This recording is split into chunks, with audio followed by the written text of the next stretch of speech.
Welcome back to the channel. Some years ago, almost 10 years ago, I hosted a podcast called SCIFI on Screen. The podcast lasted about 5+ years, and I gently closed it down in order to transition into a YouTube channel talking more about books and movies. But I reviewed films one at a time, sometimes compared originals to remakes, sometimes I did special shows. But a lot of the criticisms and a lot of the critiques and analysis that I did for these films, I stand by. And so I thought, since I've done over about 100 shows, that I would share the archives with my new audience here on my YouTube channel. The shows range from about 45 minutes or so more of a podcast. I'll just put up a static image of the old logo, and you can listen and enjoy. So I'm going to do these weekly, and hope you enjoy. Welcome to Sci-Fi on Screen. I'm your host, Jeff Palermo, and this is episode number 6, Original versus Remake. And we're going to be comparing War of the Worlds, 1953 film, with the Steven Spielberg War of the Worlds, 2005 film. And this is a slightly different format tonight than just the one film, so this will be sort of trying to compare the two films in a lot of different ways, in a lot of different areas. I want to start with some background. War of the Worlds is a time-hallowed sci-fi intellectual property, as they say these days. It was published by H.G. Wells, and it started serialization in 1897. So chapters were coming out in publications weeks at a time or months at a time. And then novelized in 1898. From what I can tell, generally favorable reviews of the time. The significant significant productions, I guess, of War of the Worlds, I should say, since they're not all visual. The first one was in 1938, and it was actually a radio drama, early podcast, if you will. Orson Welles and the Mercury Theater put it on. And Welles, back then, this was pre-Citizen Kane, so he was running around with the Mercury Players, and they were doing plays on Broadway, and I believe they were a company, and they did radio dramas. They wrote a version of War of the Worlds. It was sort of from the point of view of a news announcer. It was pretty much narrating the whole thing. And it was done, that particular episode, I believe, had no sponsors, so there was no commercial interruptions. It caused a bit of a stir. So, there had been some militarization in Europe. Hitler was clamoring and threatening to break loose into World War II. Supposedly, there was, this is kind of a funny side story, that there was a competing show on at the same time called the Chase and Sanborn Hour. It sounds like kind of the SNL of its day, kind of a variety show. There's comedy sketches and intro stand-up and that sort of thing. They knew over at Mercury that maybe a lot of people on SNL, right, when you get to the news, you kind of maybe you check out or you switch to another channel, that they knew 12 minutes in was the big comedy sketch was over, and a lot of people switched over to Mercury or to other channels. So they designed the show, so when this happened, they'd be right in the middle of this, what sounded like a news broadcast. It seemed like a lot of people freaked out. There may be some government agencies involved. And for a short period of time, some of the population listening to this show, I guess you'd have to ask them, sort of believe that this was possibly happening in a little town in New Jersey. Just an interesting sidebar, kind of the first production of this book. And then in 1953, you had the George Pal-produced War of the Worlds film, which was for its time, a big sci-fi film. And in 1980, you had a TV show which purported to be the sequel to that film. And the premise of this show, I think it was like a joint Canadian-U.S. thing, was that the aliens had been preserved somehow, maybe some dead, maybe some alive, but we had kept the aliens alive through the decades. And now there was this conspiracy, and they were going to get out, sort of pre-X-Files. And, you wonder if Chris Carter had watched it and, with his other inspirations. The next, obviously, the biggest one that we know about is production, was Spielberg's in 2005. I'm going to compare the two films, the 1953 George Pal-produced version and the Spielberg and Cruise version. And I think what I'm going to do is try to compare them in certain areas. I'm going to start off by I'm going to flip back and forth between the films as I go through this podcast. And I'll go through both films, but piecemeal, and kind of putting them together when they share certain attributes or even scenes. So I'm going to start off talking about the characters and how they're introduced, kind of the world before the alien contact, and the type of people we're talking about, and the tone of each film, and then obviously the reveal of the aliens in First Contact, and then what I like to call flight from that first contact, what the characters do after the initial contact with the aliens, and the films diverge at this point significantly for a time. Then I'm going to talk about the scenes in certain films that were not in the other.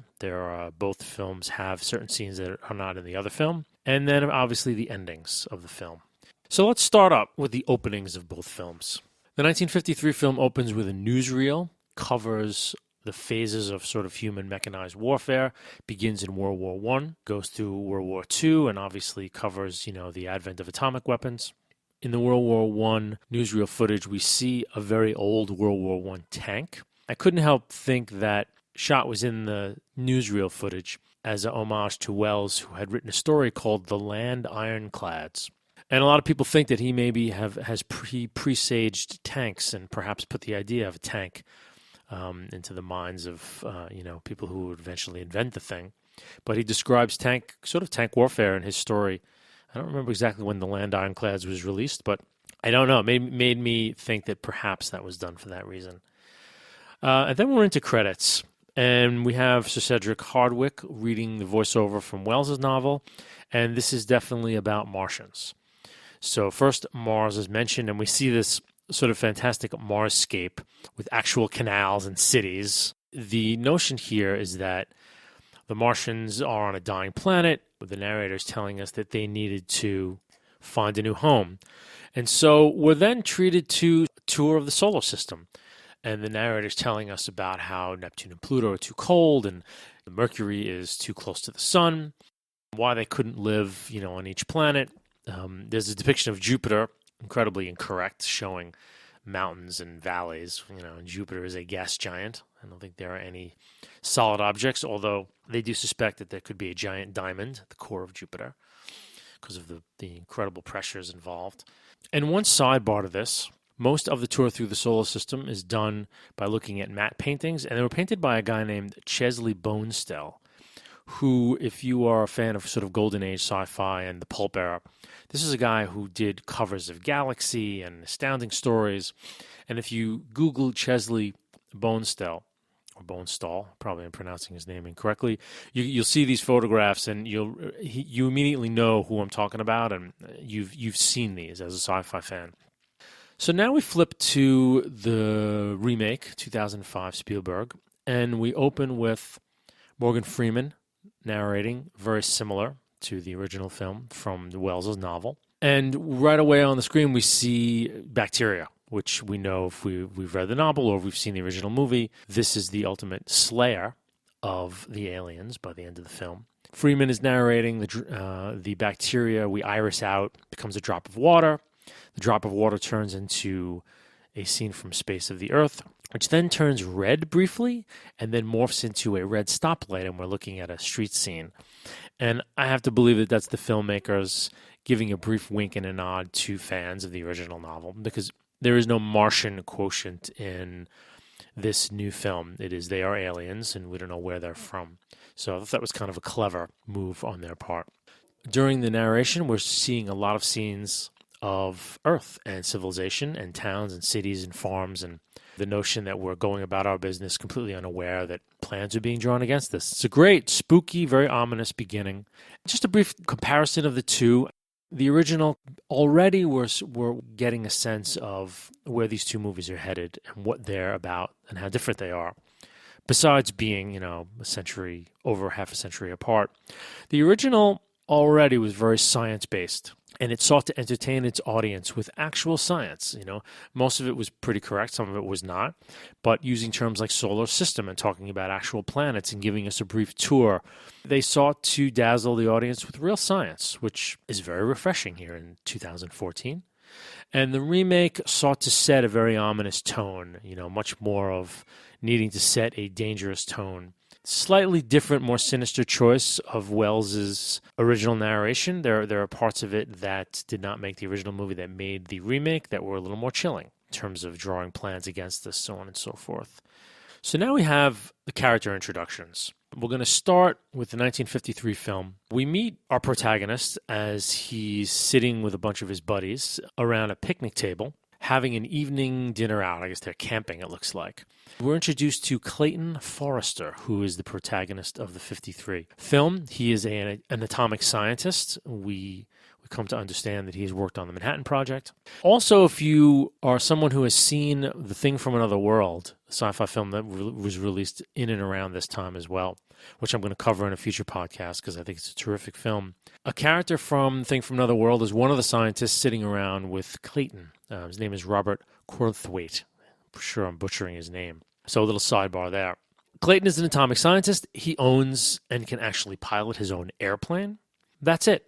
No backstories, no other introductions. We're introduced to scientists. Through some of the plot, Clayton arrives at the crash site, and I'll get to that in a little bit, but the alien cylinder has crashed, and the townspeople are out. So we start seeing some of the townsfolk that are out witnessing this. They're talking like probably townsfolk time immemorial. Nobody has a lot of money. Something spectacular has happened in their town. How can we make a couple of bucks from it? Talking about, I'll serve lemonade and so will bring chairs, and kind of interesting.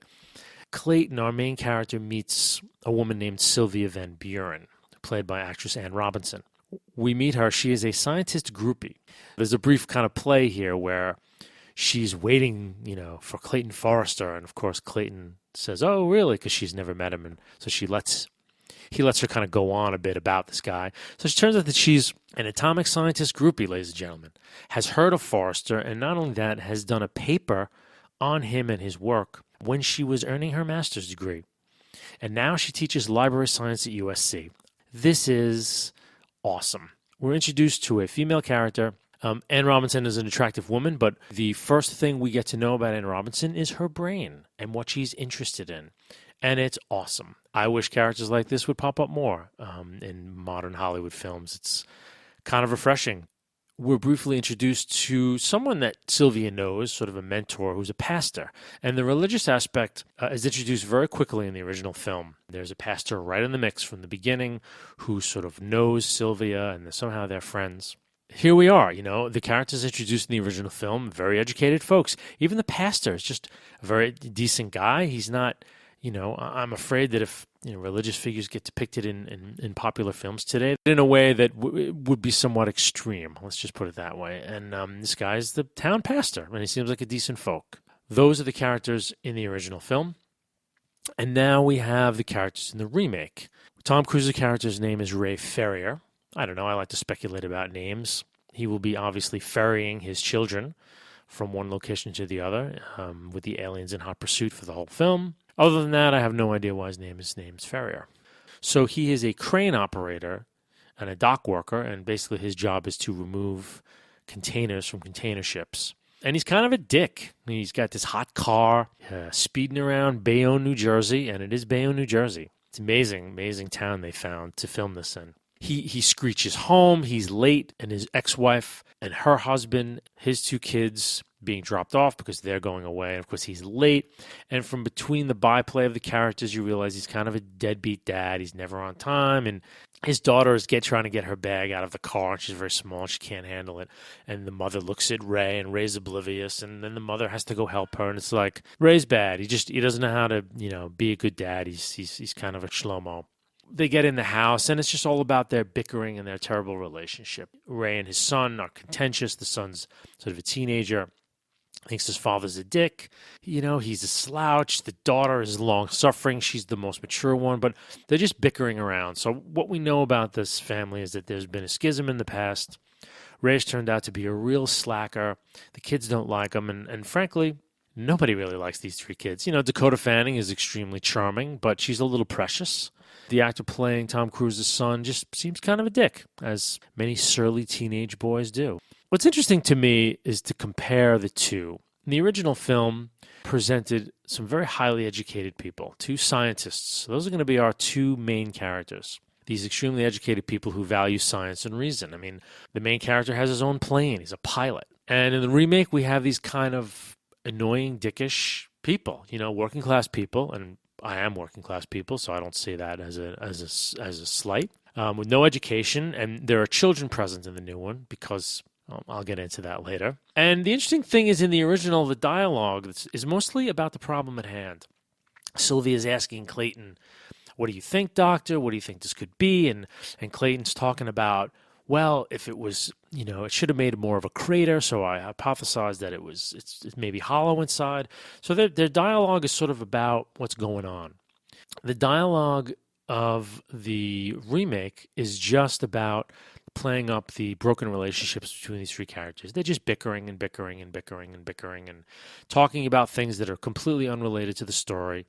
Part of my theory here is that, in 1953, we haven't gotten to, I feel like we've gotten to sort of an exhaustion level in terms of dramatic character tropes in films. We just can't do story anymore without it being, I don't know, either really hyper stylized or fractured in a way. Dramatic straight line storytelling, who does it now? Comic book movies really do it, and it's as fake with them as anybody else. But in 1953, they were still like, okay, we have characters. Characters could just be characters. They didn't have to have backstories. They didn't have to add to the tension of the plot, which is kind of what Spielberg will get to as these things go on. He does an overkill of everything on the screen is meant to sort of jar you and make you uncomfortable. In 53, they were like, we can relax and we're going to tell a story because we think you'll be interested about the aliens landing and what this could mean. And, you can breathe in between big action scenes and you can kind of come along with us and we don't have to get at you every second. So now the next sequence of the films, which I want to compare, is the aliens, obviously. The arrival of the aliens and first contact. And we'll start with the 1953 film. Right when the film starts, we get right into the action. The film opens on Earth, and we see a fireball in the sky. We cut to several scenes of townsfolk in a small town who witness this large fireball dropping out of the sky. They wind up, rushing to the scene and put out the fire, and we see this large glowing rock. And we have obviously no idea what it is, what it's doing there. And that's when we cut back and we're introduced to Clayton. Clayton is there, Sylvia is there. Forrester has brought a Geiger counter. We're very science related here, and especially atomic science, being that we're in 1953 when atomic science was like a big deal. From the Geiger counter, we see that the meteor is actually radioactive. Their curiosity is piqued, and we're in the midst of real characters, making kind of reasonable deductions about what's going on. Clayton and Sylvia go to a town social. We have some locals who are kind of standing watch by the rock to see if anything happens, but everyone else has gone back into town. We cut back, we see Clayton and Sylvia dancing, and then we cut back to the three people watching, and we start to hear a sound of metal on rock. And then we see that a portion of the thing that has dropped is actually a little circular hatch, and it's beginning to turn. And it turns very slowly, and the suspense builds, and it's a really terrific shot. They take their time. The hatch falls off, and inside is this mysterious green and red light, and we hear a little sound effect. And what we see is a slender neck, which, could be a goosenecked lamp, as it were, with this blinking red eye at its end. And there's this sort of rattlesnake sound effect, which is very good, actually. Of the three people left to watch, there's two white dudes and a Mexican laborer, because we're in Los Angeles. I forgot to mention, actually, the setting. This is set in L.A., and the remake is set in Bayonne, New Jersey. And the Mexican laborer, I like. He's the one guy who's like, the two other guys are like, oh, let's go see what it's like, and let's cut out a white flag and tell them that we're in. The Mexican laborer's like, I don't think that's a good idea, the smart one. So the three observers approach the alien, waving this makeshift white flag, and then we have this really close-up shot of the eye of the alien and the metal neck that supports it. And it's facing us directly. And then it turns around to face the three men, and the camera's behind it, facing in the same direction. It's a really nice little directorial touch, and it's very menacing because we fear for these three guys big time. And of course, the alien disintegrates them immediately in a flash of light, although it's a very dated sci-fi shot, and it's a nice shot, and it's some nice sound effects, but it's very dated, nothing very visceral. We're not really drawn in very much, but they're gone. So our wonderful friends have been disintegrated, and we go back now to the social. And at the social, the lights have gone out in the town, and the phone is out, sort of like an EMP-type pulse, although they don't say the words electromagnetic pulse or EMP pulse.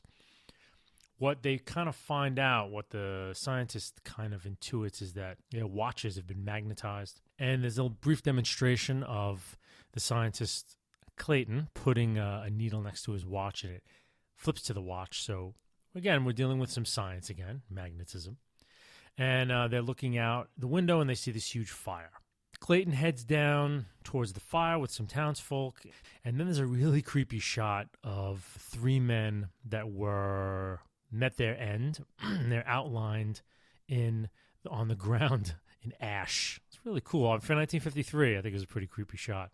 Then we see again the vacuum cleaner-like head and neck of this thing, this alien, come out of the hole in the cylinder. Cop freaks out and jumps in his car and runs away, and the alien destroys the car. And at that moment, they see another cylinder dropping down in the distance. So from there, the military is now in, and we're now with them. We're back at headquarters. There's a media commentator doing an interview.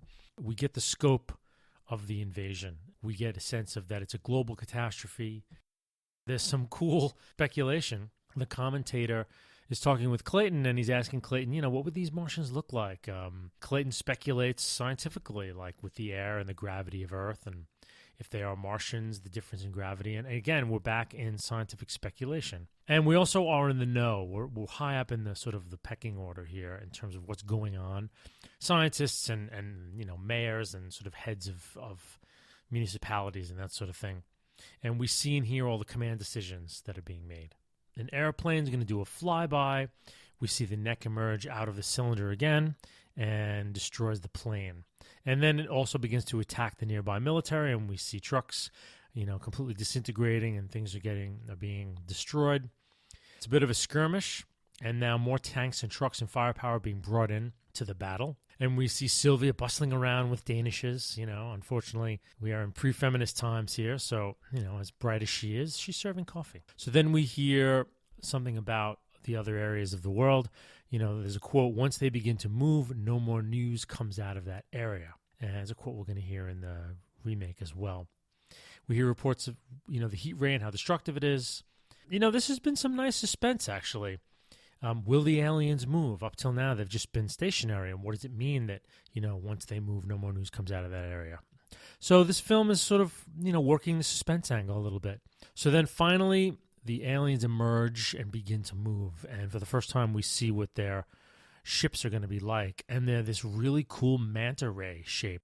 The top of it is still this sort of vacuum cleaner hose type thing that's coming out. It sort of reminded me of like a Cylon Raider with a vacuum cleaner attached to the top of it. And they look great. I mean, even now, here in good old 2014, they still look very cool. They look very sleek.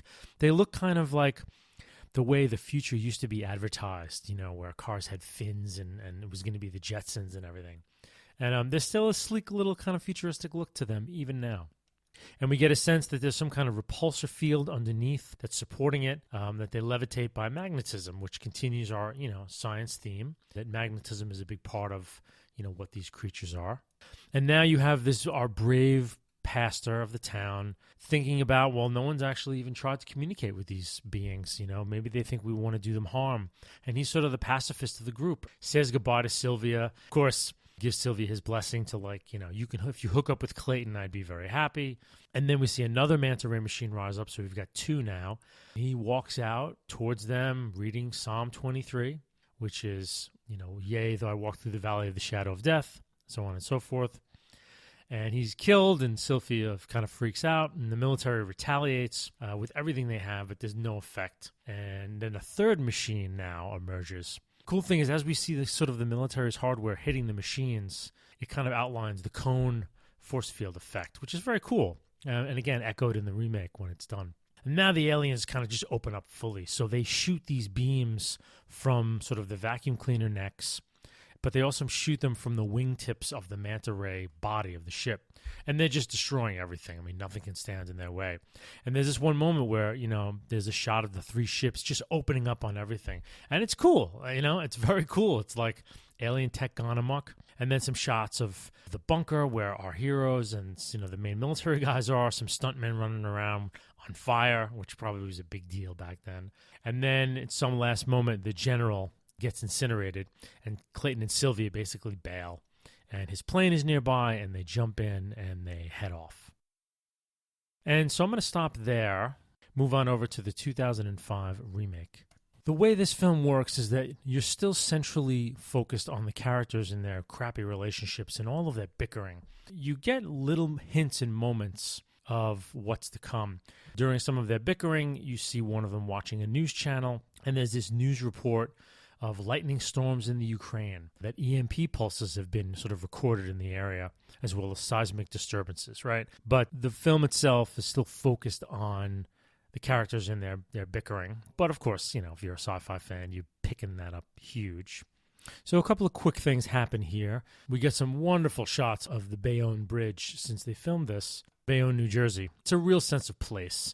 I mean, you're really in Bayonne. You're really seeing the backyard shots, and they chose a house and areas to use which are right by the bridge, and it's just the whole thing has scope and a very powerful sense of place. There's a small moment here where the daughter has a splinter.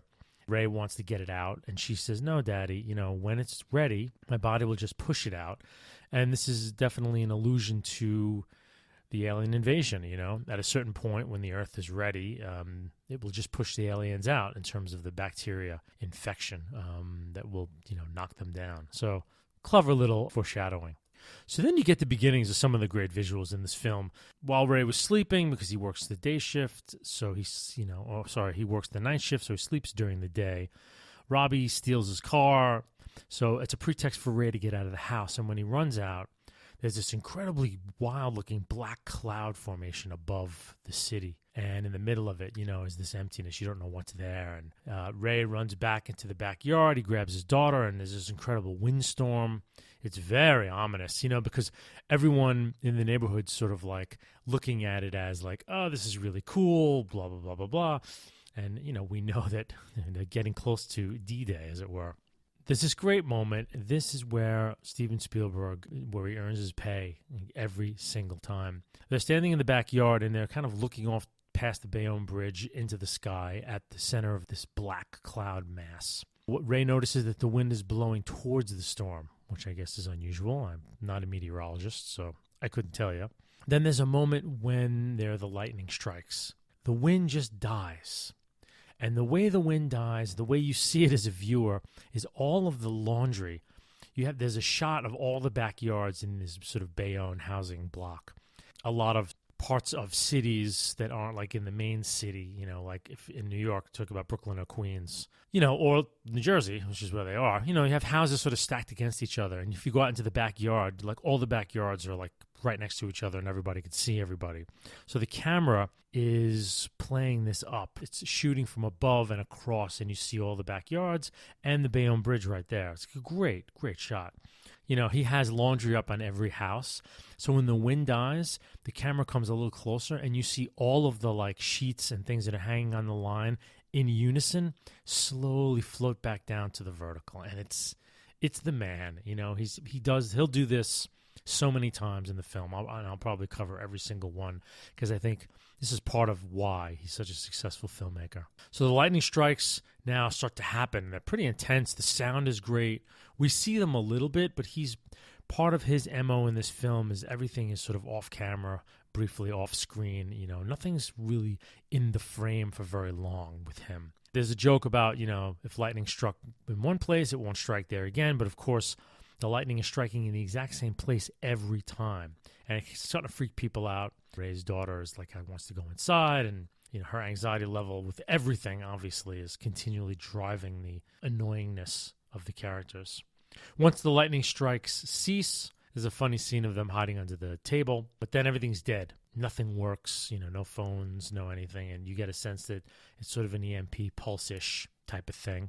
Ray runs outside, and again, great shot. Everyone's out in the neighborhood, and the camera pans up. So you're getting a lot of this little street in Bayonne, and it looks really, you're drawn in. It's very realistic. A lot of people are gathered, a lot of low-angle shots about what's going on. Eventually, Ray walks towards the area where all these lightning strikes hit, and all of the townspeople kind of follow, and everyone congregates around this spot where the lightning strikes have hit.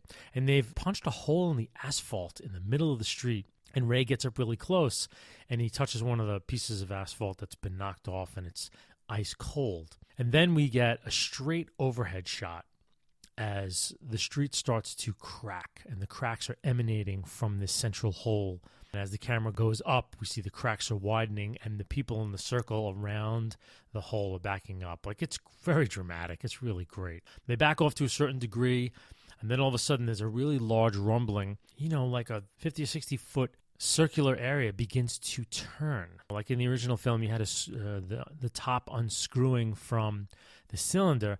Now you have a huge circular top unscrewing from the ground itself. There are some buildings within this diameter, and it's this killer shot as the facade of a church actually rotates away from itself as part of the part that's spinning, where the rest of the church is on the part that's not spinning. And it's cool, man. It is cool. There's a great shot coming through the church, the light, and the steeple falls, and all of a sudden there's this giant sinkhole that forms, and people start to run. It's an amazing build-up. I mean, you're so in this movie at this point. It's kind of a joke. And then all of a sudden, a car that had fallen in the sinkhole is thrown way up in the air, flips over, and falls down, upside down.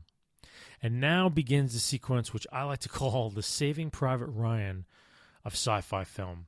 I cannot understate how amazing this sequence is that's about to come. And there's absolutely nothing in the first film that gets anywhere near this.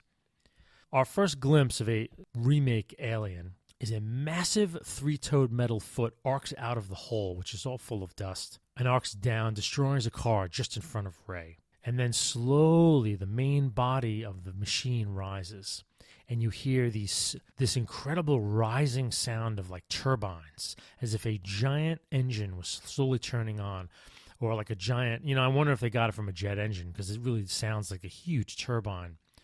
But the sound is incredible, and there's no complete visual yet. We're only getting little chunks of this thing. There's a lot of dust, so you can't really see it completely.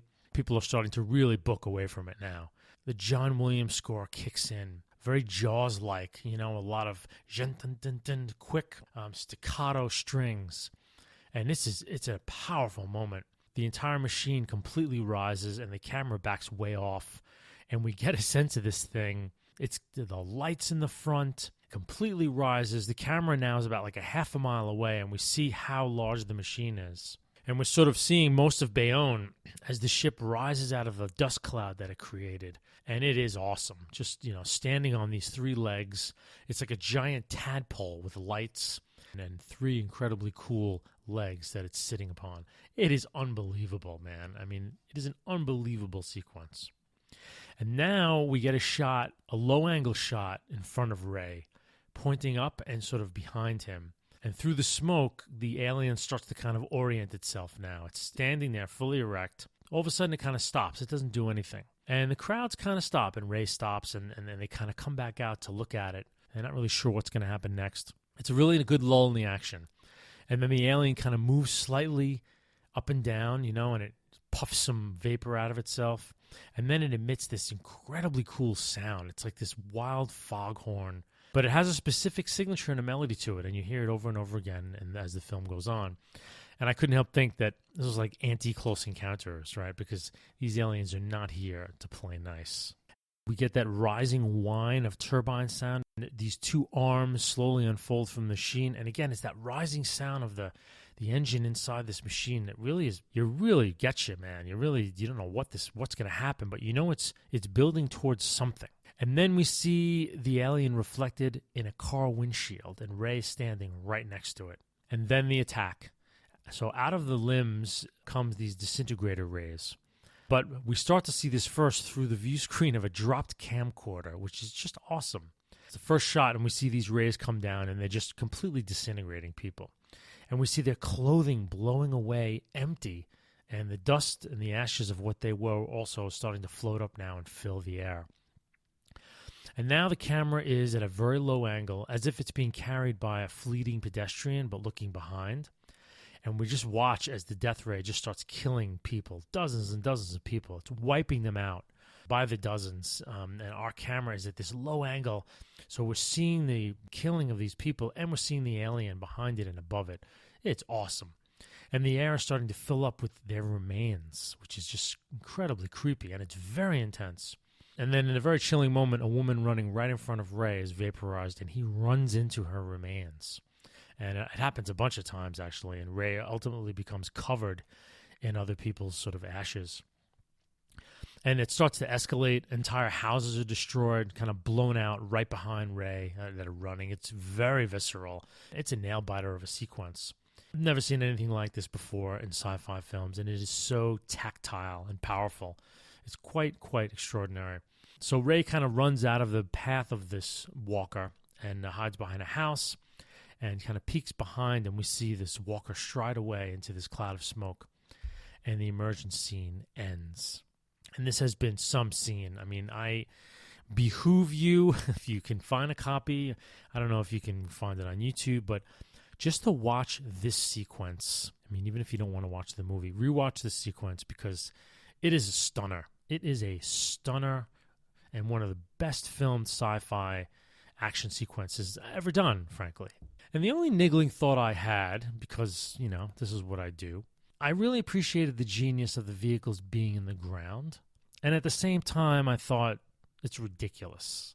Completely ridiculous. You know, that thousands of these things are going to be buried right underneath our feet, that we would have never scanned them, with all of the drilling and surveying that we do, and, you know, all the oil that we dig for, and how much we've looked underground at so many things that no one's ever come across one of these vehicles before. And I guess maybe some argument is that it's so far down that, you know, we can't get that far down. You know, you can make a lot of arguments, but there was something about it that just rang really false. You have to take your medicine with your sugar, and this is by far a very small nit to pick.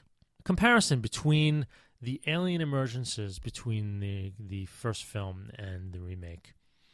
And the original film took its time. There was a gentle suspense. The aliens they had discovered the aliens, and the aliens didn't move for a while, which, you know, there was a slow buildup, and we got lots of talking about what's going to happen. The military came, and there was a really classic way of building suspense, which was great. You know, by the time we finally saw the things emerge, the timing was just about right. We were ready. And the aliens were great looking, you know, the manta ray shapes and the conical shielding, and they moved very slowly, and they were kind of creepy in their own way. And the sound effects were cool for its time. I mean, this rattlesnake effect and these other effects, I mean, very, very effective. Spielberg gets into the action much quicker. He's never one to really wait very long to show the audience what he's got under the hood. And I think here what, you know, the remake has on its side is simply the power of modern filmmaking and the tactile details that it can throw at a viewer. I mean, the original, in a way, needed the longer build-up, because the physical presence of the aliens, while amazing, you're still somewhat detached from these three manta rays kind of floating around. But Spielberg doesn't need that, because he's going to go for a complete immersion and verisimilitude for his audience. You know, one of the main differences here is in this shot, very much. The level of tactile detail in everything in the remake. The unfolding of the aliens, the crashing of the car, the sounds, the Foley work, the shots in the windshield, the camcorder, the window of the shop reflections. I mean, this is a modern movie. There are so many sonic aspects and, you know, glass crunches, like things are just so much more tactily present in this film that it's the power of modern filmmaking. And in genre film, which relies a lot on showing us and trying to make us feel something as real as possible, even though it's a fantastic idea, he has that power behind him, the years and years of filmmaking. It's a richer experience overall because you're just so much further involved. And the score also, the John Williams, really just... I'm going to switch to what I consider the flight from First Contact. We'll get back to the 1953 film.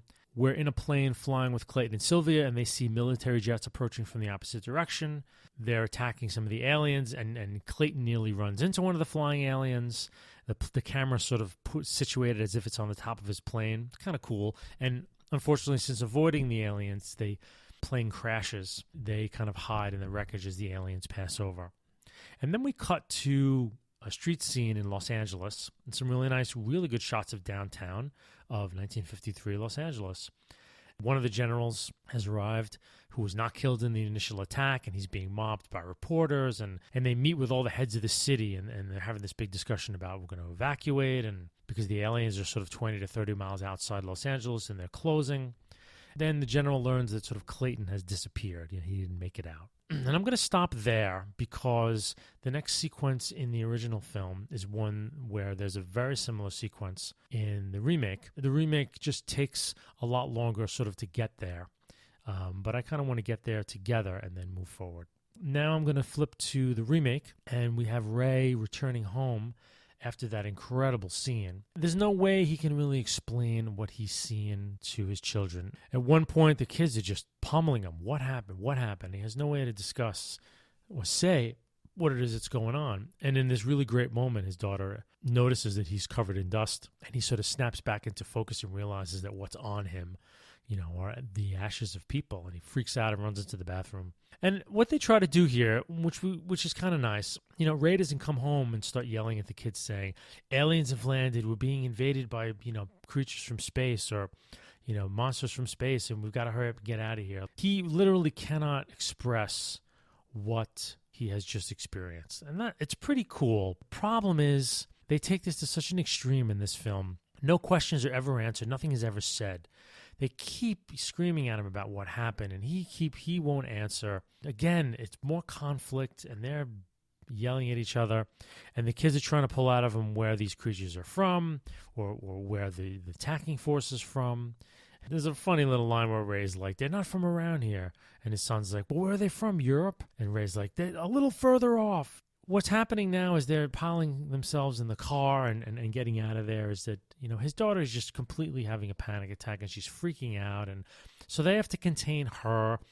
Robbie's screaming at him to tell him what's going on. Ray won't tell them. I know they're trying to keep this thing in a human level, but I'm just fucking annoyed. I'm just annoyed. There's something about it that just rings false. That there's something about where I feel like this is just being used to agitate me, and I'll get to that later on. They're on their way out. They grab a car, and there's this incredible sequence where the aliens take out the Bayonne Bridge. It is large in the screen, and the camera sort of panning across it as the whole bridge is just upended and fragmented. I mean, it is an awesome scene and a great sort of last-ending scene for sort of the initial contact with the aliens. So now they're rushing down a freeway littered with dead cars. Rachel's freaking out. The brother's trying to calm her down. And again, Ray's not answering them. And so, this creates tension for us. And they decide to head for his ex-wife's house.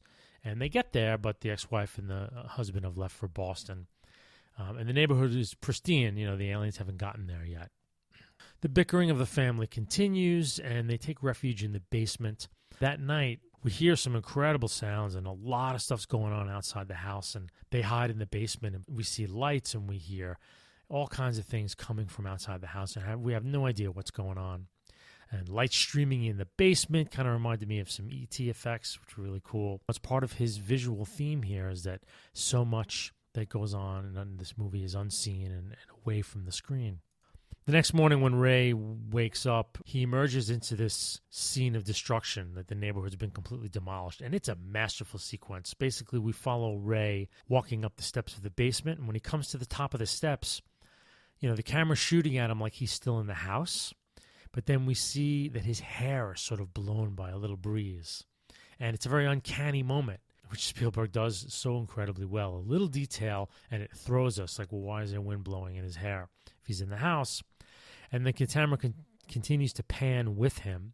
And then slowly, as he's walking sort of to camera right, the camera tracks past a huge engine of an airliner in the living room. And it's an awesome scene, and it's on fire. And then past the engine, Ray stumbles outside into the neighborhood, and there's nothing standing. And he walks past the carcass of a huge nose of an airliner on its side. Again, it's an amazing scene, and it's scorched. We see this huge landing gear in the foreground. The tail section is back in the distance. As the camera sort of pans up and back, the entire neighborhood has been demolished. It is an amazing scene, an amazing art direction for this shot. Like literally every patch of spare ground is either a destroyed building or something that's been thrown or obliterated.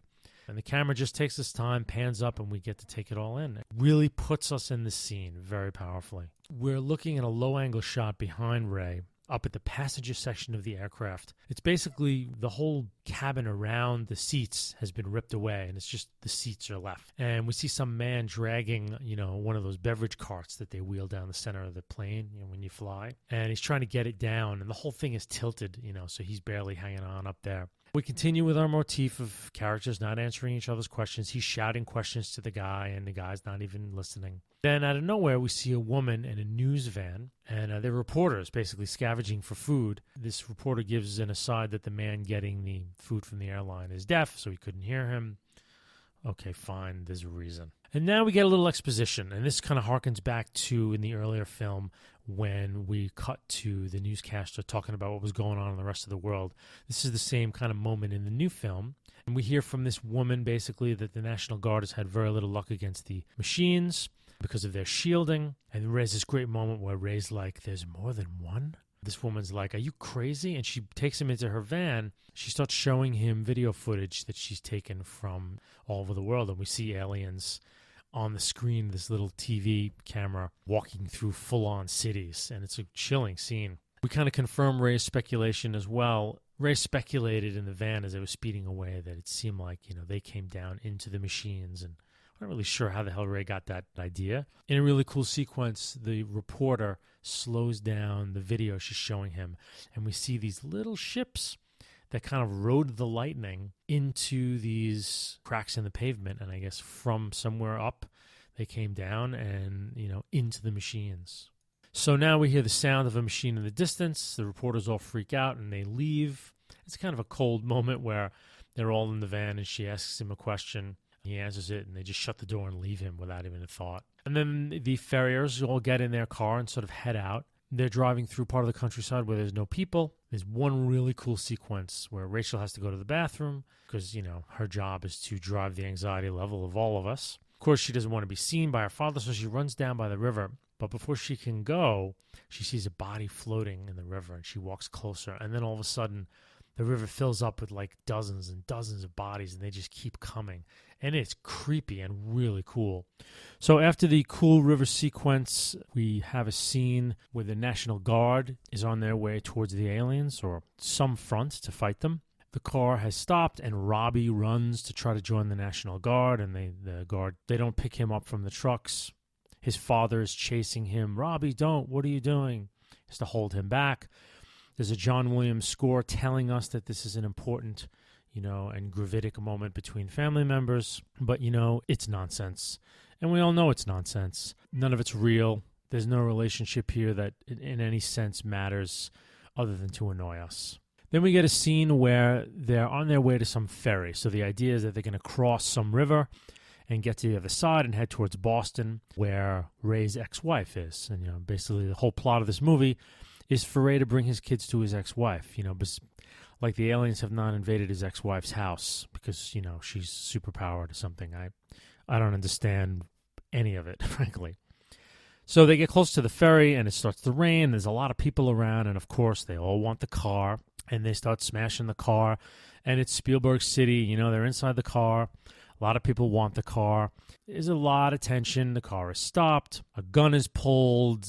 Shots are fired. The kids are threatened.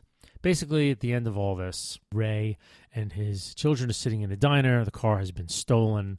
Basically, a retread of a scene that I haven't gotten to yet in the original film, where the protagonist loses a truck that he was driving, but it makes sense in that film. They get on the ferry. The ferry scene, and I believe there's a ferry scene in the novel. I believe they're following the novel closely in this way. They walk by what I call the 9/11 wall. And I'll pause for a minute now to kind of talk a little bit about the parallels in this film. This film was definitely made post 9/11. One of the first powerful metaphors that is in the film is that early on, Ray is covered with the ashes of dead civilians that the alien has vaporized. If you remember, so many shots of civilians running away from the World Trade Center on 9/11, they were covered with dust. I think this is a very clever homage to what happened and a literal interpretation that, well, they were covered with dust from 9/11. Ray's covered literally with the dust of dead civilians. And it's very clever, and I think it's respectful as well. So now they're walking past this wall, which is very much like the 9/11 wall, pictures of loved ones. People are carrying posters of loved ones, and it's a wonderful scene. And then they get to a train crossing, and the bell sounds, and the bar goes down. This train comes rushing by completely on fire. I mean, very much a companion to the scene where Rachel is standing in front of the river watching the dead bodies go by. This is just another scene, and it's just out of nowhere. And it's uncanny and Spielbergian, wonderfulness. Now it's nighttime. There's lots of lights on. The ferry's being loaded. We hear this Tony Bennett song playing on the loudspeakers, trying to keep people calm. Ray bumps into a woman and her children from the old Bayonne neighborhood, which basically she's there so later on there can be some fake gravity and tension when she can't get on the ferry, and we're all crying in our Diet Cokes because of it. So at this point in the film, the continual bickering and human drama are really beginning to gall, as you may have slightly suspected. I don't care what happens to Rachel Ferrier, and his son. Personally, I kept wishing that one of them would die to give the film some gravitas and some tragedy. I feel like he's using the children just like he used them in Jurassic Park, as a medium to which to get to the audience. Brother, sister, very similar, and substitute the tripods for Tyrannosaurus Rex. But in Jurassic Park, we cared about Alan Grant. Alan Grant was a good guy. We liked Alan Grant. We liked Ellie. They were very likable characters. Ian Malcolm was a scoundrel. We liked him anyway.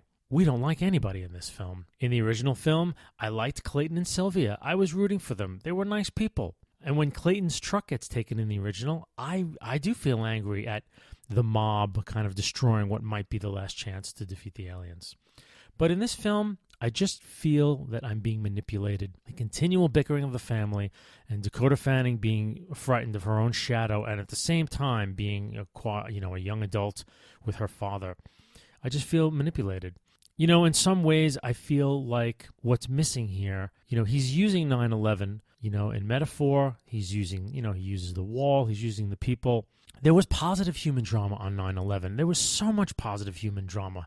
So many people from so many disparate areas in life came together. There was no looting. There was very little collateral nastiness.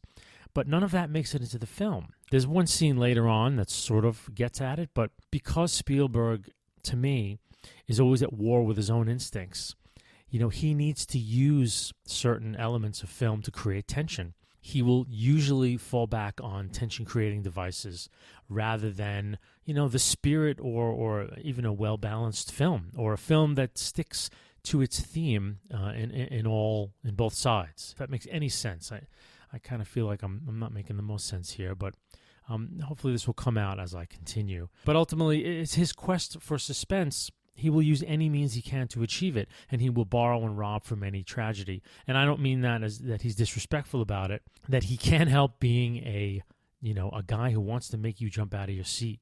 And it continues to come back to him as much as he will use these august scenes, and he will try to bring you into like a 9/11 type of thing. I don't want to say it's not honest, but there's something about it that bothers me. Let's put it that way. In the next scene, we're back, and he's showing us why he is a master of the medium. The camera tracks above the heads of all these people flocking towards the ferry, and then we have a camera shot from a low angle from Rachel's point of view. She's looking at this flock of birds. She turns and sees the birds, and the camera follows her head and the birds as they fly over the flock of people, who are completely oblivious to it. Then she turns around to find out why the birds are flying away, and we see these lights past the trees. Then the other two ferriers turn around and see it. Then the trees are moving. Then a single tripod appears, and only the farriers can see it. It's a really great scene, and it bellows its wonderful sound. And then the camera cuts far back to another establishing shot. This shot it's composed like a painting. The tripod is in the background, cresting this hill. And at the base of the hill is the ferry crossing and the ferry loading. And there are lights everywhere bathing the scene in this eerie glow. It is fantastic and masterful. And he rests there for a moment, or a beat, I should say, which is nice because I want to drink in this scene. Then mass panic ensues, and of course, everyone is rushing towards the ferry. The ferry captain sees that, of course, if everyone tries to board the ferry, it's going to sink. So he casts off. But now the tension is that, more people want to get on the ferry. A second tripod appears, then a third at the crest of the hill, shining lights down on these panicking people. The ferriers cannot get on. Ray finds a way around, and they dump some cars in the river and they jump on. And of course, at some point, the wall of the carrier goes up, but the neighbor can't get on, and he's yelling for her to get on, but she can't. Suddenly, the ferry leaves. Then we have heroic Robbie running past everyone and running up on the gangplank, which has now been raised, and helping people over the wall. Robbie's a hero, and Ray, the happy father, is watching Robbie do this. Whatever. Now there is a tripod in the water, and it's rising up. And it's this incredible scene as this huge tripod rises up right next to the ferry like some amazing leviathan. Attacks the ferry, basically capsizing it, and the ferriers are thrown in the water. And there's a wonderful scene where as people are going into the water, the camera's following them from above the water and then sinking into the water and bobbing back and forth. And you're seeing the frothing above the water and the bodies writhing below. There's this huge spinning props of the ferry because it's been capsized. It's an amazing scene. And then there's a new element. The tripods, using dozens of tentacles, are picking people up out of the water, taking them and dumping them in these little baskets hanging from their main carriages.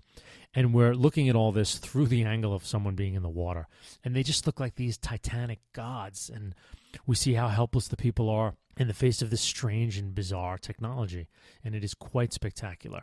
They get out of the water at some point. Again, there's another wonderful uncanny scene where clothing just kind of, from out of the sky, clothing just drops down, ostensibly maybe from some high-flying, jet that the aliens have destroyed. Then there's this moment where the National Guard is battling the aliens on the crest of this hill. And what we see is the hill. We don't see what's going on behind it, but we see lots of lights and flashings and wonderful Spielbergian off-screen glory. Robbie runs away. He wants to get to the fighting. Ray leaves his daughter and runs after Robbie. Then a young couple picks up Rachel and to carry her away, and he has to choose between letting Robbie go and getting to... The whole thing is just melodramatic. Nobody cares what happens to these people. However, the shots of the helicopters and the National Guard as they enter the scene and they loose their rockets and their bombs and their machine guns at these aliens, which we do not see, and they're just falling back. We see them exploding. Tanks come back the other way on fire, and it's just this wonderful unknown menace. I mean, yes, we've seen them, and, a lesser filmmaker would have overdone it by staging a huge battle between the tripods and the National Guard, but I think Spielberg is very smart, and he knows that we get saturated quickly with spectacle, and you have to be careful. You have to be judicious about how much spectacle you lav on an audience. But the plot involves some contact with the alien, and ingeniously, this is how he stages it. Everything's off screen, and it's marvelous. A couple of brief moments here. We do see some aliens, and as we see some of the missiles, they're detonating against the shields, and for the first time, we get to see the alien shields sort of activate as the missiles come in contact with them, hearkening back to the original film, which did something very similar. So before I cut back to the original film, at the risk of being redundant, I want to talk about the family, the Ferriers in this film. And I just want to talk about the use of their relationship and what he's trying to do. In the original film, you get characters who are in opposition to the aliens themselves. They are unitedly faced out towards the aliens. What they do makes sense. They are concerned with their safety and the threat of the aliens. I think what the writers were trying to do here is to just bring the tension up to 110. As our films and our media continues to get what Marshall McLuhan used to call hot media being media that you just sit back and it dazzles you and lights you up, versus cool media, which some part of you must emerge and engage with it like a book. As media continues into the heat stratosphere, more and more seemingly must be done to charge the audience, make the audience just sit up and dazzle them at every moment. And so I feel what's going on here is you are never allowed to rest as a viewer. I'm assuming that this is the director and the writer's purpose. They sat down around a table and said, I want this to be, if there are any breaks in tension, I want it to be too short. I want the audience on the edge of their seats during most of this film. How can we do that? From what I'm seeing on screen, they decided that the tension and the unsettledness that we feel comes as much from the family and the human, actors as it comes from the aliens. To me, I can't imagine that it was not designed this way. Because it was designed that way, it's not an organic, no one cares about these characters. There's no hero's journey here. And not that there ever has to be. I want to put that clear. But there's no journey at all. This is Ray Ferrier. Can he step up and be a good dad and bring his kids to Boston? And nobody cares.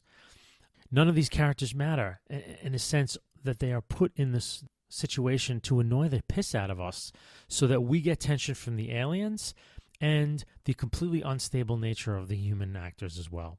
I just think it's a very cynical use of characters and emotional relationships. I don't think the writer in any way has any stake in Ray Ferrier's relationship with his daughter or his son, or Robbie's relationship with Rachel, and vice versa.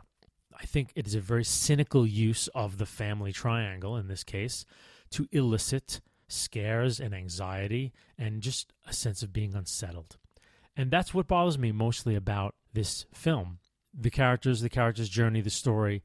We're not allowed to have characters and story that just exist to be in the story. They must now serve some purpose to keep us more and more unsettled.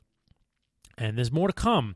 One of the things that will happen later on with another character is the closest that I can possibly come to thinking that this was clever. If it had been a solitary incident, I think it might have worked really well. There was a similar incident in the novel. For the most part, and I'll end here, I do not like the cynical use of characters and emotional relationships to simply jolt an audience. And in my perspective, this is what I've seen here. And I haven't seen anything to make me believe otherwise. So, end spiel. Now, let's talk about a scene that's shared by both films. And this is what I call the house attack scene. In short, it's when the major characters in the film are stuck inside of a house and the aliens are sort of probing the house to find out if they're in fact in there. I want to kind of talk about how each film approaches it. We'll start with the 1953 film. After the plane crash, Clayton and Sylvia have found this abandoned farmhouse. Clayton is watching Sylvia sleep, and, from the soft lighting and music, we believe he's falling in love with her. Sylvia cooks breakfast in the morning, and they start talking about themselves a little bit, and we hear Clayton say that, he's an orphan. He has no family, and something that he has missed all his life. And, of course, Sylvia comes from a big family. And it just seems fine. I don't feel manipulated here. I just feel like Clayton, kind of the loner scientist, the orphan. Yeah, it makes sense. Sylvia being, domestic oriented, right? And very centered, coming from a large family. Yeah, that makes sense. It's nice because it's not done to excessive effect. Sylvia does break down at one point because of her sense of fear, being away from the family, that she's having kind of trouble not being connected to them, and it's frightening her, and she cries, and I don't know, it's right, it all feels right. It's not Shakespeare, right, or amazing drama, but it fits to the characters. Suddenly, one of the alien cylinders crashes right into the farmhouse. Kind of nice miniature work by the special effects team. So the aliens are directly outside the farmhouse, and Clayton and Sylvia are hiding inside. We hear a lot of sounds and lights, and we see lights outside, but we don't know what's going on, and neither do the characters. We, the audience, know as much as the main characters do. So now we have the entrance of this long tethered probe coming into the farmhouse, and the probe looks exactly like the sort of Hoover vacuum cleaner head that we've seen on most of these manta ray shapes. Actually, it's funny. The face reminded me of the game Simon, but with only 3 colors. Nothing much happens. It's very quiet. It enters. There's this money shot of all money shots that I think is the best shot in this film. Sylvia's looking out the window away from the probe, and we get a glimpse of a full-size alien moving between the 2 buildings. And I mean, it happens in 2 seconds. It's enough time where it's such a startling scene. I would imagine that audiences back then really freaked out, because even today, I kind of freak out a little bit when it happens. It's a masterful little shot. It's amazing that Spielberg didn't steal it, and I'm wondering if he just felt a sense of homage, that he wasn't going to touch that shot. M. Night Shyamalan stole it shamelessly for the movie Signs. In Signs, it's the scene where they're watching the first video of the aliens that's seen. I don't remember the movie very well, but I do remember there is a scene of an alien, just going between two buildings very fast, and it's right from this film. It's a very creepy scene. Sylvia and Clayton come to discover that the aliens now have sort of blocked in the house purposefully, they think. The probe now comes in. The shot is basically on Sylvia, and then she turns around, and the probe is right there, right in her face, and she screams. Clayton grabs an axe and chops the head of the probe off, and the cable retracts out, but the head of the probe is still there. Then Sylvia turns back around, and Clayton's consoling her, and this creepy long arm with a 3-fingered hand reaches up and puts its hand on Sylvia's shoulder, and for a second she doesn't say anything, and she turns and she screams. It's another creepy scene. There's a shadow tracking up to her before that scene too, so the audience member, we know something's about to happen.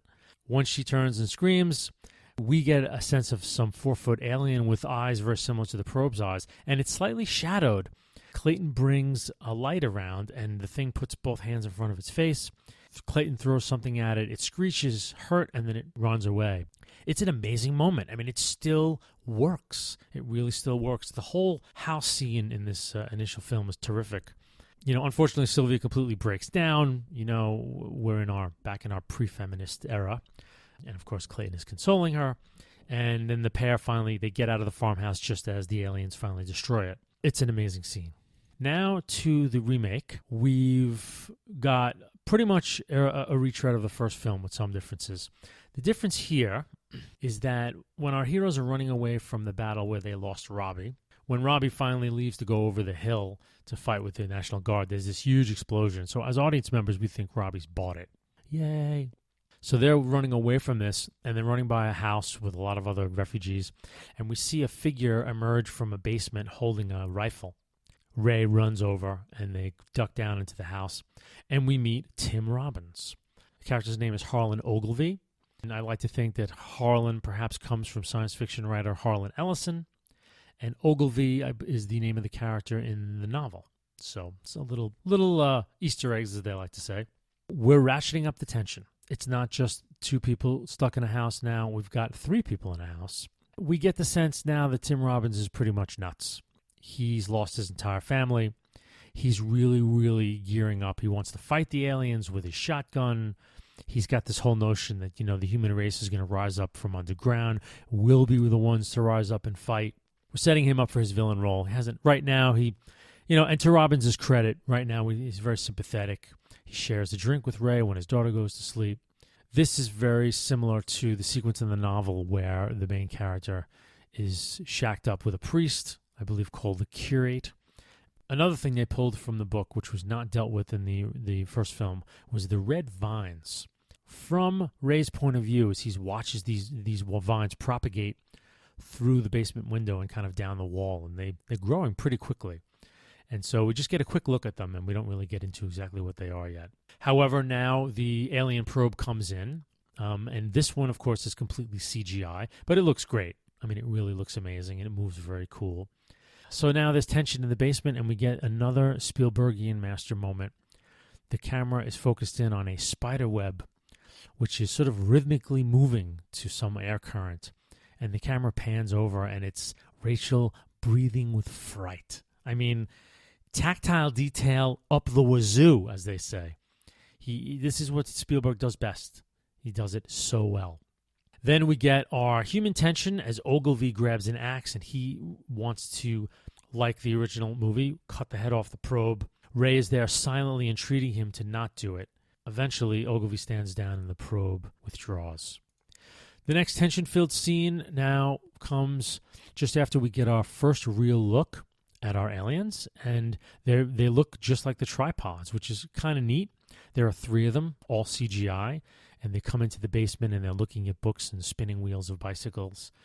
And they're large-eyed, sort of raptor size, if you will, and very creepy. Large eyes. They don't look evil, which I like. They just look really creepy, and strange. Their large eyes are kind of very E.T.-like. The tension is ratcheted up as Ogilvy grabs his rifle and he's ready to fire because he wants to kill one. Ogilvy and Ray are fighting silently with Ogilvy's shotgun. Ray's trying to take it from Ogilvy. And it's a good scene. And this is where I said earlier that, and this is one sequence which makes sense to me, that, Ogilvy's crazy. And the fact that these two are struggling in silence. Neither one of them wants really to give their position away to the aliens, but Ogilvy wants his gun and Ray wants it as well. And it's really good. Dakota Fanning is off to the side, just terrified as she is in this whole film. And then the tension is broken when we hear one of the aliens from outside hoot its song, and the three aliens sort of drop everything and leave. Then we're back to the red roots. Ray's looking outside at this red mist that's coming in the window, and he puts his hand up, and we can see the mist on his hands, and it looks like blood. We're not really sure what it is. But we see the aliens are spraying the mist everywhere, and the vines are propagating at an alarming rate. Ogilvy then finally yells to Ray, and Ray runs over, and Ogilvy is like freaked out. And he points, and he shows Ray where the mist is how it's being generated. And the aliens are taking humans from the little baskets, putting them down on the ground, and some large spike is being inserted in them, and their blood is being drained. And I'm assuming it's being mixed with some kind of alien DNA, and they're spraying it around, sort of creating a new biosphere. And it's taken from the novel. In the novel, the aliens were sort of blood drinkers as well, the Martians, and the red vines were from the novel. So it's cool, man, and the vines are growing, and it's really creepy. But Ogilvy's lost his shit, and he wants to now kill them. Basically go into another room, and he kills Ogilvy because he was about to give their position away for good, and he knows Ogilvy's kind of lost his mind. I respected that they finally, Ray had to make a hard choice and actually kill someone. In the way that they did it, it was great. But because I have not felt the writers have been dealing honest with me up till this point, it didn't really matter to me. It should have been much more of a devastating thing, I thought, in a sense of having humans having to band together against the aliens and this having to happen, this tragedy of one human having to kill another. I didn't really care. Even though while I respected the choice of the writers to put it in the movie, I thought it was kind of too late. And at that point, just as he's killed Ogilvy, the probe comes back, discovers them, and like in the first film, Ray has to hack the head off of it. He leaves Rachel in the basement, and Ray runs out and leaves the house, and there's this great scene of like red vine apocalypse.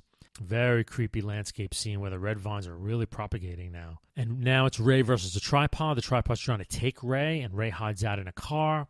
The tripod flips the car over, and Ray kind of hides. The tripod thinks that he's dead. But then we see Rachel gets captured, of course.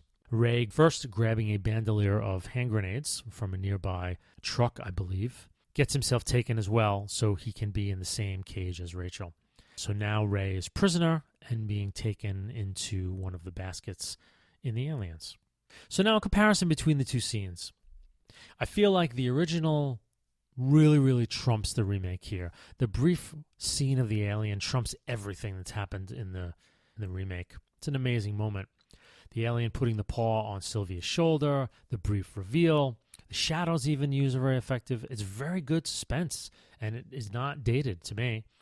And we don't linger long on the aliens at all. I think the remake's version is a little less effective because it tries to stack the deck, upping the ante on the conflict. We see more of the aliens. In a sense, even when the probe was in, I didn't feel like a ton of suspense. I think what the original did, the remake really tried to up the ante with Ogilvy and the vines and the blood and the really long shots of the three aliens. I didn't think it did as good a job as the original did. So now we get into what I call the post-house plots. After the house scenes in both films, what happened next? And we're going to start with the 1953 film. So we start with a voiceover narration, which is giving us the world situation, which is not good. And this is the main difference between the new version and the old. In the new one, we are near the sort of centers of power and knowledge. Spielberg version, obviously, it's man on the street. From the footage that we're given for around the world, I kind of get a sense that a lot of it's World War II footage. It was taken from, a lot of the German cities that the Allies had destroyed. So we had a lot of footage of those. So now we see General Mann, who's the main general, and he's showing us on a blackboard how the Martians take territory and how they do it in a 3 vehicle formation. It's kind of cool, not a necessary detail, but an interesting detail of how they begin to stake out territory and how they eradicate everything in it. The government is now convinced that, nothing is working and it's time for the A-bomb. Then we cut to Clayton and Sylvia, and they finally get to the Pacific Institute, and he's carrying the head of the sort of eyepiece of the head of this, vacuum cleaner looking thing that had been sneaking up on them in the house. So they start talking right away about how they might re-engineer it to learn about how the Martians see. And there was some blood on it, so they test the blood, and the blood is anemic. So, there's another vector to look at. They actually hook up the Martian eye to a TV screen and turn it on. In a funny little turn of the screw, the Martians see us as all green-faced. When we were in the midst of the green aliens and Martians, that this was used. So very tongue-in-cheek, very clever. The bomb is going to be delivered by this giant flying wing. And actually, this was very current. They were using actual footage of the Northrop YB-49 flying wing, which was cutting edge at the time. And so you see actual footage of the YB-49 flying. They're all waiting now for the bomb to be delivered, see if it's going to work. Someone mentions that if the bomb doesn't work, 6 days later the Earth is done for. And Sylvia mentions that it was interesting that it took 6 days to create and that the aliens will destroy it in 6. So again, spiritual faith matters, always very close in this film, never far away. They're doing both. And I think because of the use of that, it saves the ending. Because the novelistic ending and the way this story, I should say, ends is very anticlimactic in terms of storytelling. So I think the way they use religion in it actually makes for good storytelling, as we will see going forward. Of course, there's some great suspense. This swirling fog, the bomb is dropped. The aliens emerge from the fog completely undamaged. The scientists at Pacific Tech decide they're going to take all these instruments and the pieces of the alien, and they're going to head for the mountains to try to figure out some weakness. But Los Angeles is lost, and probably most of humankind, which is pretty wild. Now we'll switch briefly to the 2005 film. And the post-house sequence, if you recall, Ray is now inside the alien vessel with his daughter, Rachel, and in one of those baskets that we had seen before. And I believe this was definitely taken from the novel, the whole blood thing. Every once in a while, a tentacle comes into the basket, grabs someone, pulls them through a sort of sphincter-like opening, and they're taken out. And we know from what we've seen before that they are drained of blood, and the blood is used somehow to create these vines, these creepy-looking red vines. Of course, at one point, Ray gets taken, and when Ray gets taken, he grabs the hand grenades that he had taken when he got brought into the basket. And then we get this little sense of 9/11 positivity, because when Ray goes in to the alien, the belly of the alien, he's held by first a soldier, and then the soldier is held by a civilian. So there's sort of a chain of human beings holding Ray, so Ray doesn't get lost in this thing, which I thought was just a nice metaphor in terms of, the solidarity as people band together, as they did very much after 9/11. Finally, Ray is pulled out, and he spits out the pins in all the grenades, which then explode, destroying the tripod from within and saving the people in both baskets. So to compare the two, briefly, post-house scenes, the original actually has a plot and a story and is setting up the third act. They talk about a plan to move the lab into the mountains, and it gives us the next step, a reason for them to evacuate Los Angeles with a truck full of instruments. And the suspense for the audience is, will the Pacific Tech scientists make it out of Los Angeles before the aliens destroy it? Solid storytelling. The remake, I don't know what it's trying to do. It's just, has time on its hands, and it's just trying to work us on sheer suspense. Ray is after his daughter. He's got to rescue his daughter. It's a very visceral scene, of course. But the remake is now a shapeless movie, pretty much, and will continue to be shapeless. The decision to film the remake inside the fog of war is wonderful for certain things, but at a certain point, it makes it harder and harder to keep a real story going. Like I said earlier, the whole plot is Ray going to Boston, Dude, take an Amtrak. Who fucking cares? So now we shift to the end game, the final act in both films, and I'll start with the 1953 film. So we're in Los Angeles, and there's actual footage of LA as it evacuates. Lots of shots of cars and traffic and buses, and we see the mass evacuation of Los Angeles. It's really, really well shot. Seems quasi-documentary, like it looks really good. A lot of the shots are back far enough so you realize they've, a couple of blocks of city have been used to film this film, and it looks good. I'm in the movie very much right now with them. As they're leaving Pacific Tech, Sylvia and the rest of the scientists go in this bus that she drives. That's kind of cool, right? She's in the driver's seat. And they leave, and then Clayton is left with the truck full of instruments. And what I like about the original film is that right at this moment, LA is pretty much evacuated. I mean, the streets are empty, and it's very eerie. The aliens haven't got there yet. And Clayton's just driving down the LA thoroughfare. It's completely deserted. I mean, it looks great. It really looks great. He runs into mobs of people stealing vehicles, of course. And this was taken by the remake, which used it a little earlier in their sequence of events. He runs into the mob, and he's dragged out of the truck and beaten up, and his truck is stolen. It's complete anarchy in the city at this point.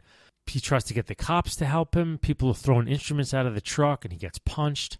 And, right there, like, I'm in the story. I'm like, there's a reason this guy needs to get out of the city. It's not that, he needs to go visit his wife in Boston. Like, these instruments may well be the only thing that stands between complete domination of the planet and us figuring out what the hell we can do to fight them. So there's real stakes here.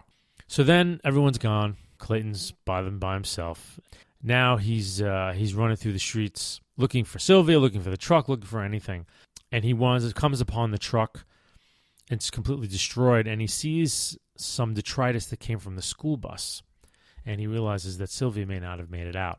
So then we cut to some large-scale destruction as the Martians enter Los Angeles, and it's good. It's solid, I mean, it could be Godzilla, but it's aliens, and it's really solid. They come in the city, and they're destroying chunks of buildings and entire blocks, and 2 military police in a van try to pick up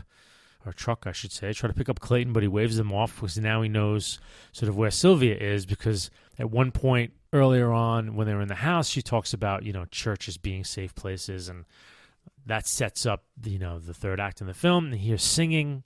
He runs into the church. The city is completely in flames now, and, as he runs into a church, there's a bit about this pastor asking for divine intervention. The city's in flames. Sylvia's not there. And he runs out of the church to another one. And the Martians continually destroying Los Angeles, taking their time, very stately, moving down the streets, blowing things up, leveling buildings. Clayton gets into another church. A woman translates into Spanish what he's saying. Sylvia's not there. He's back out. Finally, amidst the Martians, several blocks away, he gets into a church, and he finds Sylvia. And, there's this great moment of they push through the packed masses of the church, and they come together, and they're holding each other, and this is it. And everyone's in the church praying, and it's the end game. And this is shaped well. We have Sylvia and Clayton in this church. We're rooting for them. We want them to live. We want something good to happen. They're praying. They're in a church. They're praying for some divine intervention. This is a way of us having stakes. Are the Martians going to destroy this church too? And kill our heroes. Like, it matters. It's a big difference in the two endings, as I'll get to with this, the remake. Then out in the street, we see the first signs, like half a block away from the church. First signs come that a Martian vessel is malfunctioning, and one of the ships crashes out and dies next to a building. The people come out. All of a sudden, all the sounds stop. Everything gets quiet in the church, and they run outside, and they go up to the ship. And it's a really nice shot of the people in the foreground, ship in the background. There's this classic scene of a hatch opening under the ship, and this the arm we'd seen on Sylvia's shoulder before comes kind of crawling out of this little hatch and dies. There's a quick shot from inside the ship, kind of pointed towards the townspeople as they approach the ship, which is kind of cool. In that moment, another ship crashes nearby, and we realize the Martians are dying. And then from there, the voiceover takes us, and he talks about, and this is the ending in the novel as well, that the minute the Martians breathe the air of the Earth, millions of bacteria will go into work on their bodies. The great ending of both movies, actually, is, and this is great notion of, we've earned our immunity by the death of billions. And there's a great line, because Wells is a really good writer, men do not live or die in vain, or men do not die in vain, something to that effect. And it's, take it as you will, faith-based or not, like it's a great line. Like we've earned, we live amongst something that was completely deadly to this species that arrived here, that they could not measure with any of their instruments, could not understand. It was completely beyond them. But that humanity had earned our immunity by billions of deaths, and that we do not die in vain. There's something there that I like. So that ends the Act 3 of the original. Now, the last act of the remake, we cut to large groups of refugees moving into Boston, and everyone is very cold and exhausted. From Ray's point of view, he notices that birds are feasting on the red vines. This main statue of a Minuteman, I would assume, some Revolutionary War statue that's full of vines, but the vines are all brown and rotting away. And say it as you will, right? Boston, the American Revolution, it's all there. It's all there. Now we see some wonderful Spielbergian magic, the last bit before the end of the film. As some of the groups of people are walking now into the city, from a low angle, we see a dead tripod has already crashed into a building. From this low angle, it's just, steady cam. It looks amazing. It looks very real, just there's so much naturalism. And then all of a sudden, that same naturalism is there, plus the tripod, and it's awesome. And now we see a tripod operating nearby, but it's weird. It's erratic. It sounds strange. We don't get that same sound. And so the National Guard and the soldiers that are escorting the civilians sort of get themselves in place. Now, the alien's hooting its large sound, and Ray is the one that notices that birds are perched actually on the tripod. And, of course, he intuits that the shield has collapsed and tells the soldier that. And, of course, our hero, Ray, tells the National Guard to bazooka down an alien that probably would have died, 10 minutes later. But it's a cool scene as the missiles impact on the alien with no shield, and it falls crashing into a real building, which was probably demolished, and it's fairly seamless, so it looks very realistic. Everyone gathers around, just like the first film. The hatch opens, and an arm drops down, homage to the first film. And also more of the arm, we see the head of the alien, and in this last scene, something happens to the alien over the space of a few seconds where it sort of solidifies and gets brown. Obviously dead from the same danger, the bacteria. Ray now is walking down a deserted Boston street.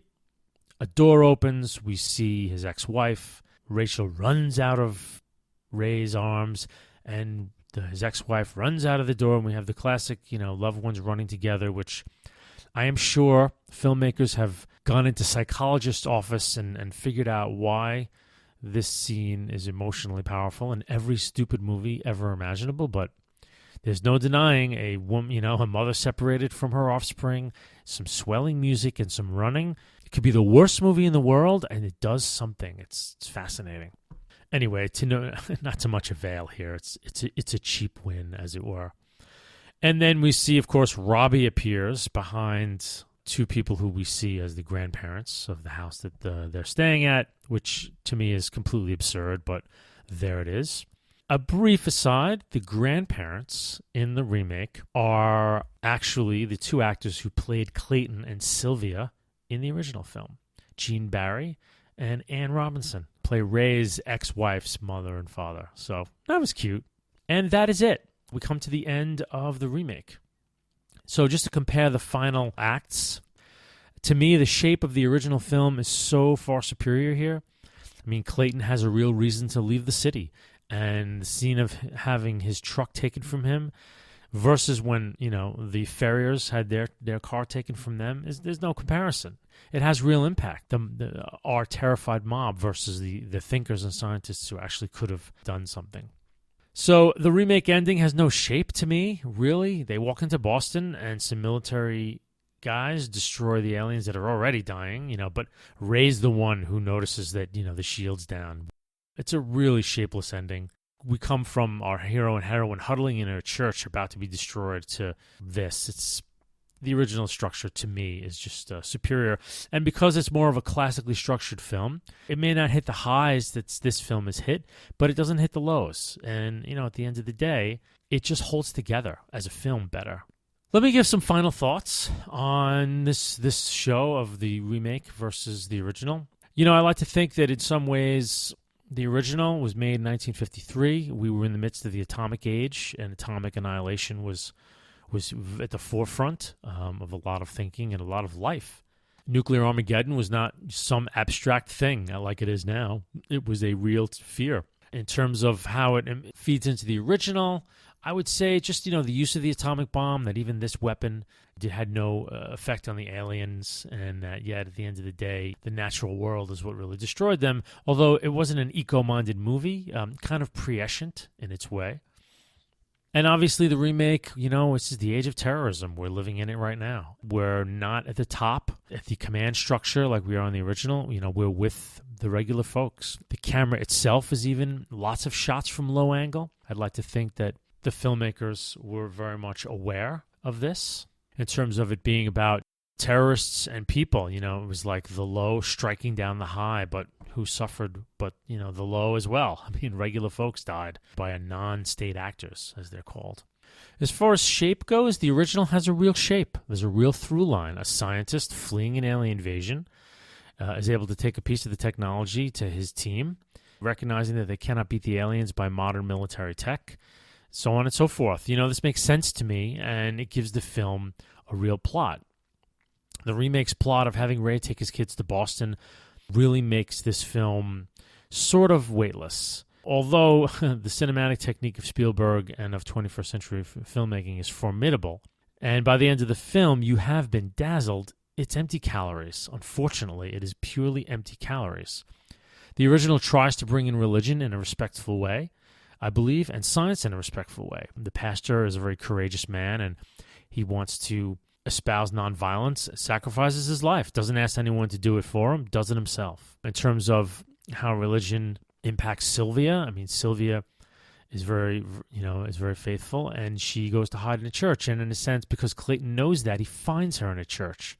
And there's something about that I like, about her faith, draws Clayton, and it kind of helps them connect for real. And yet, there's a real respect for science in the original. We talk about magnetism, we talk about optics, we're talking about a little bit about blood, bacteria. I mean, it's very much in there. We have a tour of the solar system. There's a thematic solidity to things in the original that I think is absent in the remake. When the ending narration is read in the remake, it's like, oh, whatever. I guess, the aliens lost. And there's at least thematic material in the first film that leads you to that, in terms of science and faith and, what happens. In the remake, it's just like they're tacking it on. I will say that in terms of movie making, where we are now, the new film tries to... we have these forms of dramatic development, right? And even though they are forms, the new film really treats them purely as forms. They really have no content. The character development of Ray and his family, as I've stated earlier, to me, is very cynical and very manipulative. And I don't think it's any better than, the stock hero and heroine of the first film. It's like we haven't come any further. They were just a little more honest about what these people were. And in the new film, I think the filmmakers were a little more cynical about manipulating the audience into thinking we were watching people who have real relationships. But they were simply there to tweak the audience's, comfort level. There are scenes between Ray and his son and daughter that belong in a real TV melodrama. And I don't think the audience really buys it very much. How they talk over each other, techniques possibly from plays and from films, like, oh, they're talking over each other. It's what realistic dialogue. It's like, it's showy technique that's just, again, to my mind, doesn't belong in this movie. I mean, there's an honesty about the first film that knows that it's about aliens and the destruction of aliens, that focuses on that, and it shows the human drama where it can. It's not trying to do everything. The reboot wants it both ways. It wants to have the realistic family drama up against this alien invasion film, and admirable as it may be, you can't have both. It doesn't work. I think, you try to have both, and neither works completely. That said, as I'm kind of, I'm siding a little bit here with the original film, the images that are on this screen on the remake are some of the most memorable science fiction images, and to me, in sci-fi film history. Spielberg, to me, as a pure visualist designing action scenes, is in peak form. peak form. Again and again and again, we are treated to the uncanny, the incredibly detailed, to the spectacular. His direction is masterful. He masters the tiny and the giant in this film in such a way that, as a cinematic experience, you're put through the ringer often in this film. I think at the end of the film, it pales, unfortunately. I mean, the original film is probably a better package overall, more solidly built dramatically. The experience of the set pieces in this remake are just unbelievable. And to see them in a theater, with full digital sound, it is a cinematic experience. And frankly, I think that's what Spielberg's all about. I mean, I think that's where he excels. I mean, to my mind, he's a very talented visual storyteller, and he's as good as the script that he's given. But his technique is astonishing, truly astonishing.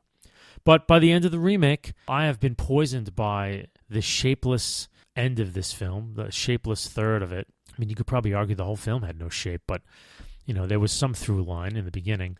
And at the end of the film, I just was sort of like, it was really cotton candy. The end of the War of the Worlds, the first one, I mean, it's not the greatest of films, but I don't know. It had a little more stock to it, as it were. So obviously, I'm not going to come down on one to the other because it's separated too far in time, I think, that you can do that. So with that, we're going to end this episode of Sci-Fi on Screen, War of the Worlds comparison. You can find us online at sci-fionscreen.com. We are also on iTunes, Sci-Fi on Screen. We would love some feedback or comments. We have a Facebook page. You can search for us on Facebook as well on Sci-Fi on Screen. If you're interested in emailing, you can also email us at sci-fionscreen@gmail.com. So look forward to any feedback you may have. I hope you enjoyed the episode. I had a lot of fun making it, and I'll see you next time.